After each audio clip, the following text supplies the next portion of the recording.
श्रावणाचे दिवस, सणांची लगबग, घराघरात आनंदाची रेल सेल आणि या आनंदात तर गोकुळची साथ हवीच. श्रावणाचा प्रत्येक क्षण स्वादिष्ट आणि आनंदी बनवा गोकुळ श्रीखंड, आंबा श्रीखंड, मिक्स्ड फ्रूट श्रीखंड आणि मलाईदार बासुंदी सोबत. सण, उत्सव आणि आपल्या माणसांसोबतचे खास क्षण साजरे करा गोकुळच्या खास चवींसोबत. गोकुळ, श्रावणाच्या आनंदाची खास चव.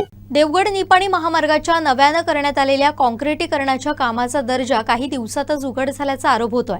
नवा कोरा रस्ता असतानाही ठिकठिकाणी खड्डे पडू लागलेत. अनेक ठिकाणी रस्त्यावर भेगाही पडल्याचं चित्र समोर आलंय.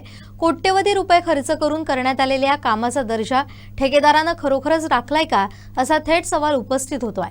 देवगड निपाणी महामार्गाच्या दुपदरीकरण आणि काँक्रिटीकरणाच्या कामाबाबत महाराष्ट्र नवनिर्माण सेनेचे देवगड शहर उपाध्यक्ष आदित्य सारंग यांनी कामाच्या दर्जावर गंभीर प्रश्नचिन्ह उपस्थित केलाय. नमस्कार, जय महाराष्ट्र. मी आदित्य सारंग, महाराष्ट्र नवनिर्माण सेना उपशहर अध्यक्ष देवगड. मी आता उभा आहे देवगड निपाणी हायवे वरती. या रस्त्याचं आताच काम झालेलं आहे. तुम्ही बघू शकता, काम बऱ्यापैकी झालेलं आहे रस्त्याचं आणि आता पण पुढे काम चालू आहे. पण या रस्त्यावरती कोणाचंही लक्ष नाहीये, ना कुठलाही इंजिनियरचं लक्ष आहे, नाही कोणाचा प्रशासनाचं लक्ष आहे. या रस्त्यावरती खड्डे पडलेले आहेत. या पहिल्या पावसाळ्यामध्ये तुम्हाला दाखवतो खड्डे. या बघा खड्डे गेली. एखादा बाईकवाला भर पावसामध्ये आपल्या इकडे पावसाची झडप मारते.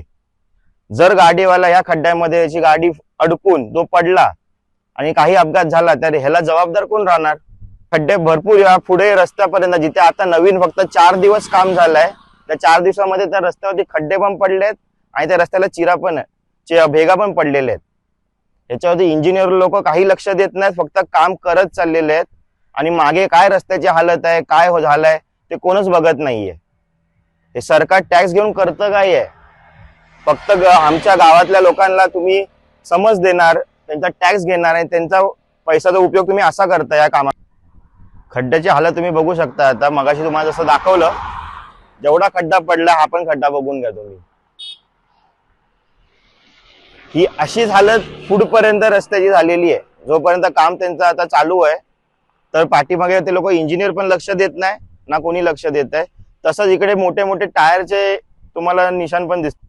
जसं तुम्ही आता मागे जो खड्डा बघितला, तसंच हा मध्ये रस्त्याचा पडेल पुढे एवढे मोठे मार्ग आहे. त्याच्यावर जर एखादी स्कूटी जाऊन अडकली आणि पावसामध्ये स्लिप झाली तर मोठाच्या मोठा अपघात इकडे घडू शकतो. कालचे सदस्य सगळे आले होते आणि इथे आम्ही त्यांच्याशी वाद पण घातला, परंतु त्यांचा ना कॉन्ट्रॅक्टर आमच्या समोर यायला तयार झाला, ना कोणी यायला तयार झाला. आम्ही अक्षरशः 4-5 जण त्यांच्याशी वादत होतो इथे, कारण त्यांचं कामच नीट चालत नव्हतं. खूप आम्ही म्हणजे प्रयत्न केला, पण कॉन्ट्रॅक्टर आमच्या समोरच आलेला नाही. कालवीचे सगळे त्यांच्या मुख्य सदस्य पण आलेले होते इथे त्यांच्याशी चर्चा करायला, कोणी आले.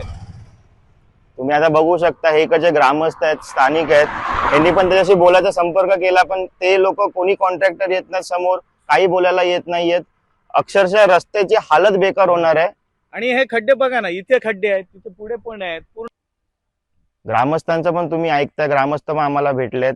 दादा, आम्ही यांचा, तुम्ही याच्या कधीपासून हे करता, त्यांच्यावर चर्चा काय झाली आहे तुमची किंवा असं काम चालू असताना, म्हणजे इथे ज्यावेळी त्यांच्या गाड्या आल्या ना, त्यावेळी म्हणजे इथल्या मोऱ्या त्यांनी, तिथे 2 मोटरसायकलवाले त्या मोऱ्यांच्या इथे पडले.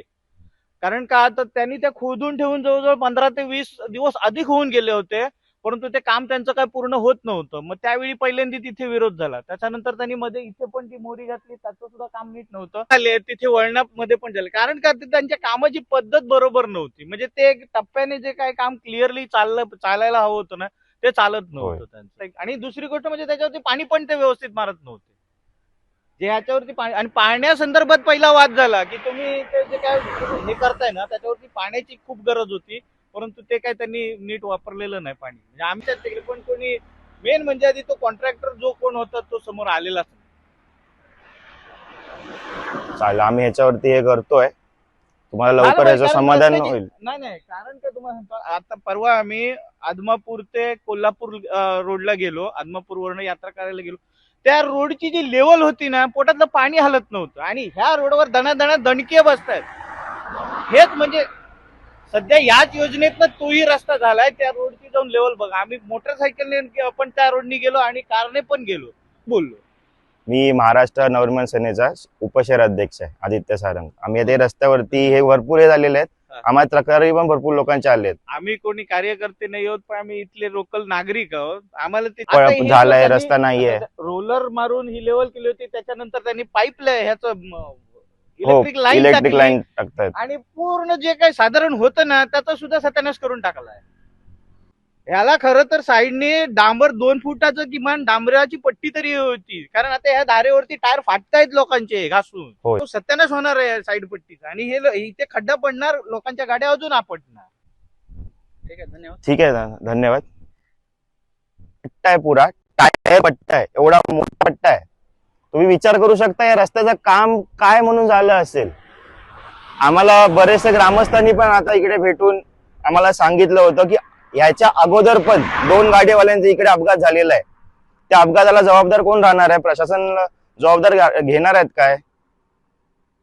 तुम्ही जो हा रस्ता बनवला तर तुम्ही कुठल्या ह्याच्याने बनवलात? ना तुमचा कंत्राटदार ना तुमचा कोणी इंजिनियर याच्यावरती लक्ष देत आहे. आणि जर तुम्ही साईड पट्टी पण बघू शकता, साईड पट्टीची पण तसंच अवस्था करून ठेवलेली आहे. याच्यावरून लोकांच्या गाड्यांचे टायर जाऊन फुटतायत. टायर इकडे माती टाकून ठेवली, ही मातीमध्ये टायर जाऊन बसतायत.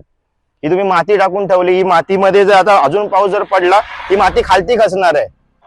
म्हणजे तुम्ही अपघात होण्याचा वेळ बघताय का? वाट बघता तुम्ही, अपघात होऊन दे, माणूस मरून दे, नंतर आम्ही काम करतो. जर तुम्हाला लक्ष नाही द्यायचं असेल तर महाराष्ट्र नवनिर्माण सेना आपल्या तऱ्हेने लक्ष देईल. त्याच्यात आधी आम्ही तुम्हाला एक सांगतो की तुम्ही लक्ष द्या याच्यावरती, नाहीतर आम्ही आमच्या परीने लक्ष देऊ. तुम्ही बघू शकता या रस्त्यावरती तडे पण पडलेले आहेत. ह्यांचं काय काम आणि कशा प्रकारे तुम्ही काम केलेलं आहे ना हे बघू शकता ना. हे बघा साईडला तडे केलेले आहेत. हे बघा, पुरं सिमेंट तुम्ही कॉन्क्रीटचा रस्ता बनवला, तर हा रस्ता तुम्ही असा आहे ना. इंजिनियर लोकांची पाणी झाली आहे ना, कुठला कॉन्ट्रॅक्टर येऊन कोणाशी बोललाय. या ग्रामस्थांची खूप आमच्याकडे तक्रारी आलेली. मला प्रशासनाला हेच सांगायचं आहे की तुम्ही तात्काळ या रस्त्यावरती तातडीने लक्ष द्या, नाहीतर महाराष्ट्र नवनिर्माण सेना आमच्या प्रकारे आम्ही लक्ष घालू. जय हिंद, जय महाराष्ट्र.